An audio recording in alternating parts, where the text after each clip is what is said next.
Hi guys, this is Dormouse03 continuing my Assassin's Creed 3 Perfectionist guide, where I will be getting 100% synchronization in all of the main missions. So this is sequence 6, and this is the first mission on Johnson's Trail. So this starts off in Boston, and the first thing that you're going to want to do is help out this guy, and his name is Stéphane, or Stephanie something. He's French. Anyway, you want to kill these dudes who are after him, and you'll notice that your notoriety goes up to level 1. One of the constraints for this mission is to keep it under level 2.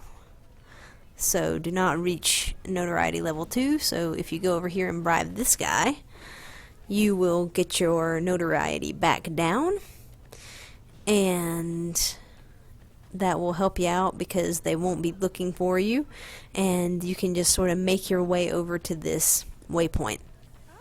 And so now, after that scene with Stephanie,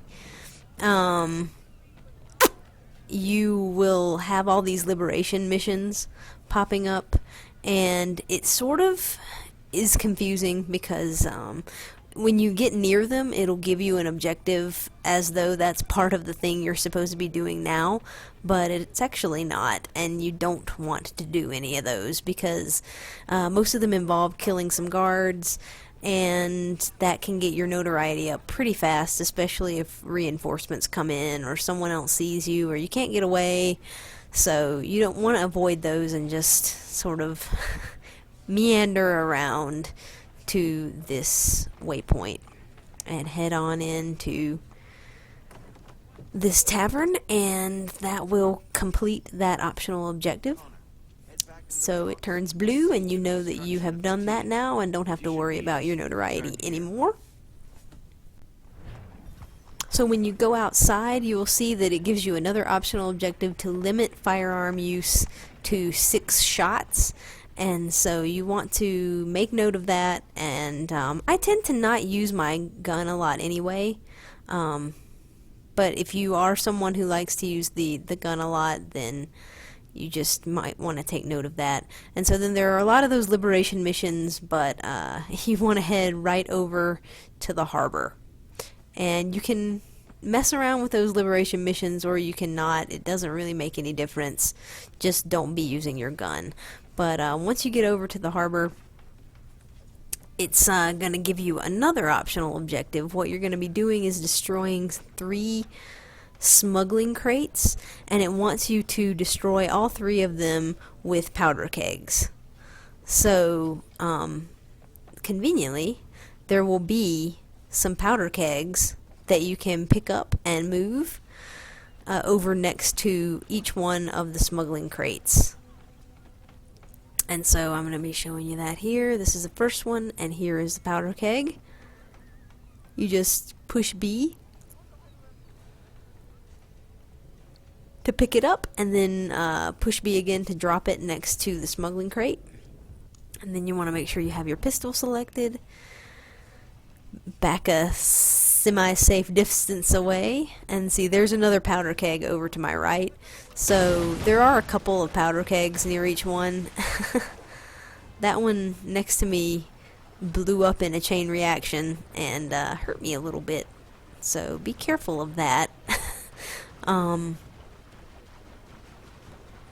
But that's the idea. So there's one of those or several of those powder kegs scattered around near each one of these smuggling crates, and you just want to move one close to it and then use your pistol to blow it up. So I have a little dance with this guy right here. We have some fun going up and down on this dock, and then he just does not want to die. I don't understand it. He just didn't want to die. He was trying really hard to live. So over to the right are some powder kegs that you can pick up, and eventually I'm gonna find them. Here they are. So you pick up one of those, bring it over to your second smuggling crate, and again, just pistol it. And so it'll be counting up your number of shots that you have. So when I blow this up, it'll say 2 of 3 crates destroyed and 2 of 6 firearm shots used. So you just want to make sure that you get the 3 of 3 smuggling crates destroyed, but you don't get the 6 of 6 firearm shots used. And that's not really that hard to do, because I find the guns in this game, like, sometimes they're effective, especially against like a bigger enemy, but on these standard guys, it's just a lot easier to chain your kills together using just your regular weapons.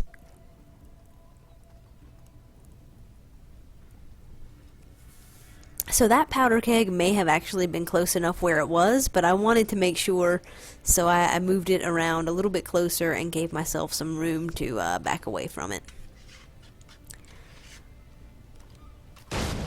And so after you do that, it will highlight your 3 of 3 powder kegs to destroy smuggling crates, and that will be blue and filled.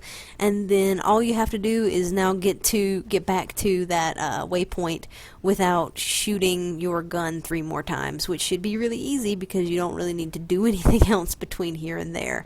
There are still those liberation missions that are around, and so you can engage in those if you want to. I mean, it doesn't really hurt you. Just make sure that you aren't using your gun to shoot anyone, and you still should be fine. And so once you make it back to the waypoint, that will be the end of that mission, and you will have 200 of 200 points and 100% synchronization on Johnson's Trail.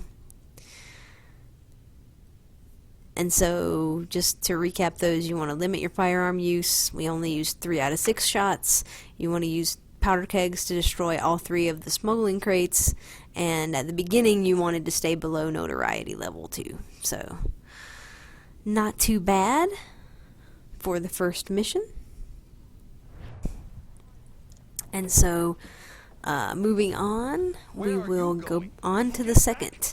And so this one is called The Angry Chef, and you are with the French guy. And so this one is tricky. It wants you to do 5 incognito assassinations, and you want to limit your open conflict to 15 seconds per encounter. And so there's 1, and there's 2 low-profile assassinations. And what's tricky is not the low-profile assassinations. You will have the opportunity to get plenty of those. That entire crowd was in my way. You'll have the opportunity to get plenty of those. It's limiting your amount of time in open combat. That is the sort of tricky piece to this, or at least that's the part that I found to be trickier, because you can't get too far away from this guy or it'll desync, so you can't go up and sort of stealth kill people or get in position to stealth kill people very much before he gets there, and he attracts their attention, so it makes it sort of awkward. Now right here the crowd runs in. I got that guy for my low-profile assassination, and then the other 2 just ran away. And so I can imagine you can probably get at least 1 more right there, but I wasn't able to.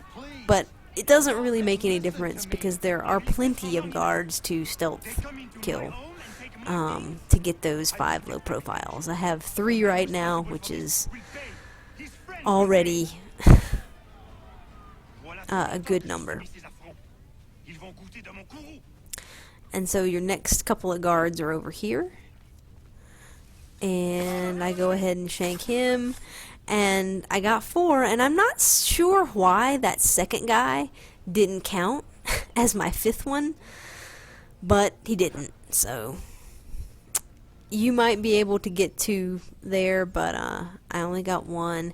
And now right here is the part that I hated and had to do several times. So the first one, you want to get your 5th or however many you're up to at that point on the big guy. Then you want to make sure that you sort of run and kill that one, and then finish off the other 2 dudes. That was a tricky spot, because those 2 guys, the grenadiers or whatever they're called, are bitches. And if you don't take them out quickly like I did, they can cause big problems for you as far as being able to kill the people in under 15 seconds. So those running kills are super useful, and they can really help you to take care of people within a limited amount of time. So number 1 advice for that section with the 2 big guys in the kilts is to make sure you get a stealth kill on the first one, and then take care of the second one quickly at any cost. So do a running kill, use your gun, do whatever you need to do. But make sure that those guys go down, because they will cause you to be in open combat for a long time if you don't. And so there's an opportunity to get some more stealth kills if you don't have 5 already.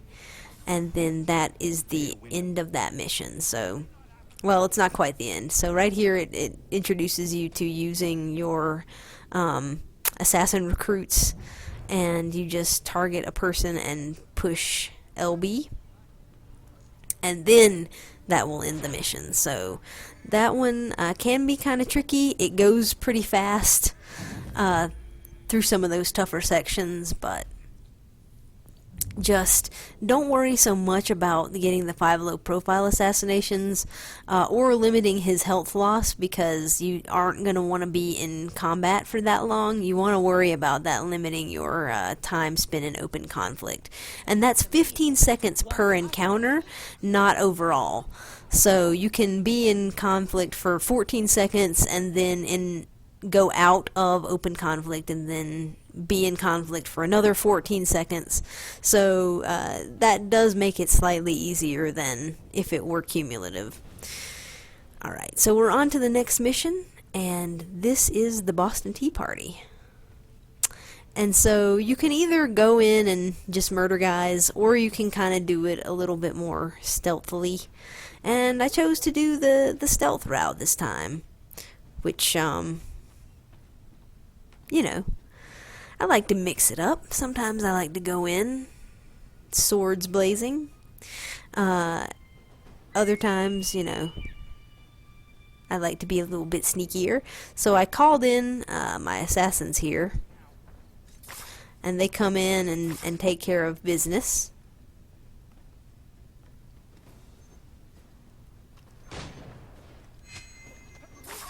And then I get the double assassination on those dudes and run that guy over. And we both fell into the water, but he was dead, and I wasn't. And that's how I like it. So then there's another group of guards over here that you want to take out. And again, you can just run in and kill them.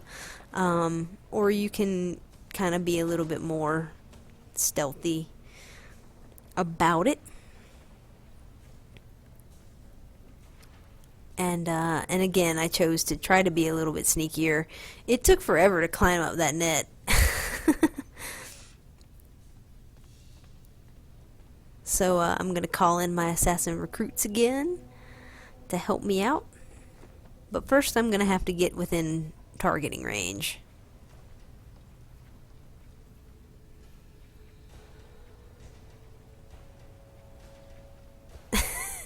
As I fiddle around on the net. I wanted him to just like move over to the beam, but it turns out he won't, so I just jumped.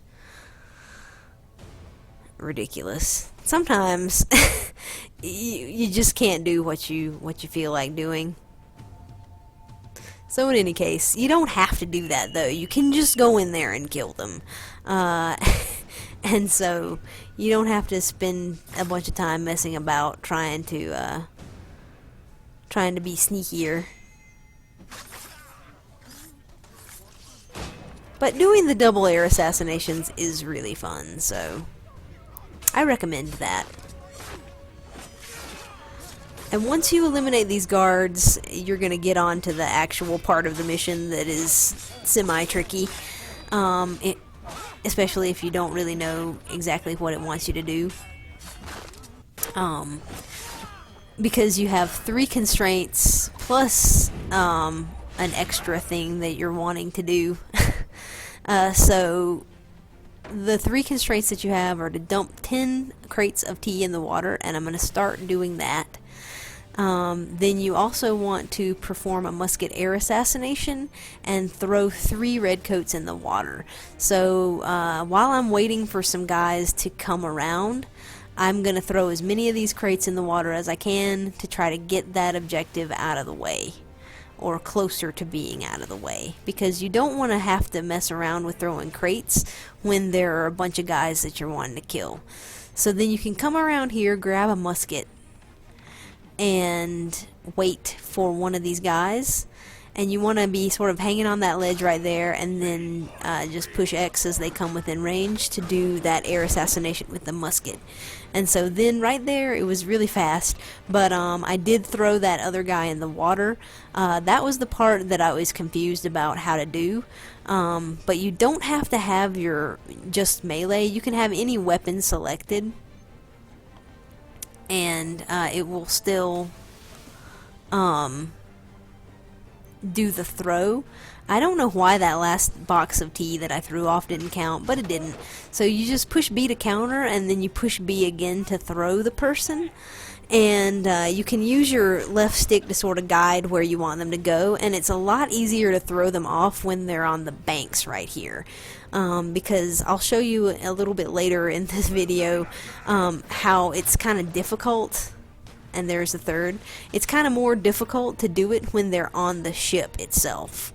So there you go. That was your 3 out of 3 throwing guys into the water. But and I didn't realize how to do that at first, so I was confused a little bit. But in any case, so then I tossed the last crate of tea that I needed over the side, and so now all 3 of my optional objectives are completed. And I just have to finish out this mission. And so if you look at the top left, it says T dumped 64 out of 100. That counter, you're having to engage these guys until that is at 100. So you can keep throwing T off in order to help that counter move faster. And the biggest thing that you want to do right now is make sure that neither one of your guys, Paul Revere or William Molyneux, their health gets down really low, because if they die, that will also desync you. And in some cases, they do a really good job of not getting hurt, and in some runs that I've had, they get slaughtered. And I don't know how to predict how that will go. Just be watching that, and if their health starts to get kind of halfway or something, you really need to be going and helping whichever one that is that's getting hurt. So right now I'm going to show you, I pushed B and then B again to throw that guy, and it's so hard to throw them off of these ships. They keep running into the railing, and it's not a good job. So you want to get them while they're sort of on the banks, like I showed you at the beginning, because it's a lot harder to throw them off the sides of the ship. And so now I'm getting impatient, and Paul Revere is suffering a little bit, and so I'm going to toss a couple more tea crates and end the mission. So that one is not too bad when you know what you're doing, but if you didn't know how to do the counter and then throw with the B button, that can be sort of tricky. So that's that mission down, and we will move on to the next. And so this mission is called Hostile Negotiations, and it introduces you to using this carriage to be able to fast travel. You don't really have to, I don't think, but you can. But once you get out to the frontier, you will talk to your buddy over here to start the actual mission. And this one is fairly tricky. So the first part that you want to do is get there without being detected. And so I'm going to show you the route that I found to work pretty reliably. So I came over here and I sort of hugged this side of the red circle. There are some dudes over there to my right, but I don't think they can see you when you're this far out, and you're not in the red ring of death yet, so you should be fine. And then I just sort of hugged the corner as long as I could before I came over and actually entered the restricted zone. And I kept sort of circling and trying to stay hidden and out of view of anybody who I could see or who showed up on my map. And so when you come around here, there will be a guy. You can hide around the corner of these bushes, sort of just like you would the side of a building, and you can whistle and take him out. He almost saw me there, which would have been really bad, but you know, just watch for him. If he hadn't seen me to begin with, then he probably would have just moved on, and you wouldn't have to worry about taking him out. And so that would probably be the best thing for you to do, is to just try to avoid anyone seeing you in any capacity at all. And so if you go up on this tree right here, it will help you get into position. And you want to be watching those guards that are patrolling right there. Once they move on, you can move on up and into the area where it will put you into a cutscene. So right now there were some dudes over to the right there, so you need to like get in the bushes or something that will help you not be spotted. But this is the really tough part. So now you want to keep the other Native American dude from getting hurt or getting killed. And so as soon as those guards walk by that bush that it starts you in, you want to just run over here and air assassinate this guy as fast as you can. And now that is hard. And you'll notice I started back in a different place in those bushes than I was when I went to the cutscene, and that's because I failed the objective, and that's where it starts you back when you open up or when you reload that checkpoint. So I don't know how you could do it from the place where I was at. I think it's pretty impossible, probably, to not get spotted and get over there to the guy fast enough to keep your other Native American guy from getting killed. So this last part, you want to escape from this area by doing a dive. And so I was trying to find a place to do that, and I didn't want to engage these enemies really, because I knew that if I got into combat, it would be possible that I would kill enough of them so that I lost my notoriety, and I didn't want to do that. So I was looking for the spot to jump off, and eventually I'm gonna find it. There's a cliff over here where there's a log, and it's right there. You can see it right now in front of me. And I am trying to get there so bad. So, as ungraceful as that was, that's where you want to jump off, and you will complete that constraint. So you do a swan dive into the water, and that is your last optional objective. and that finishes off that mission, and that finishes off sequence 6. So, yeah. It is pretty tricky to get that air assassination on the guy before your Native American buddy gets killed, but just keep reloading that checkpoint and move as fast as you can over there to assassinate the guy. So that is the end of sequence 6, guys. I hope that it was helpful to you, and I will see you in sequence 7. The Templar plot to steal the land of my